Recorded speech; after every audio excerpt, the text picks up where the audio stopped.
ဘာလို့ပဲလို့ကိုယ့်ဘက်ကနေမဖြစ်မနေလုပ်ပေးရမှာဆိုစေရနာပါအောင်ထည့်လုပ်ပေးပါမကောင်းတဲ့လူကလုပ်ပေးရတာစေရနာကိုမပါဘူးဆိုတဲ့အတွင်းနဲ့လုပ်ပေးရတာမျိုးမဖြစ်ပါစေနဲ့အဲ့ဒါဆိုရင်ကိုယ့်ဘက်ကလုပ်ပေးရပြီးစေရနာမပါတဲ့အတွက်တင်ပဲရှုံးပါတယ်စေရနာရဲ့အကျိုးကိုဒီလူစီကမရလဲနောက်လူတစ်ယောက်စီကနေအကျိုးပေးတာမျိုးကိုခံစားရနိုင်ပါတယ်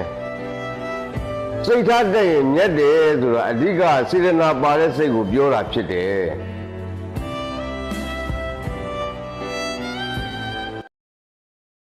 ဘာလို့ပဲလို့ကိုယ့်ဘက်ကနေမဖြစ်မနေလုပ်ပေးရမှာဆိုစေရနာပါအောင်ထည့်လုပ်ပေးပါမကောင်းတဲ့လူကလုပ်ပေးရတာစေရနာကိုမပါဘူးဆိုတဲ့အတွင်းနဲ့လုပ်ပေးရတာမျိုးမဖြစ်ပါစေနဲ့အဲ့ဒါဆိုရင်ကိုယ့်ဘက်ကလုပ်ပေးရပြီးစေရနာမပါတဲ့အတွက်တင်ပဲရှုံးပါတယ်စေရနာရဲ့အကျိုးကိုဒီလူစီကမရလဲနောက်လူတစ်ယောက်စီကနေအကျိုးပေးတာမျိုးကိုခံစားရနိုင်ပါတယ်စိတ်ထားတဲ့ရင်မြတ်တယ်ဆိုတာအဓိကစေရနာပါတဲ့စိတ်ကိုပြောတာဖြစ်တယ်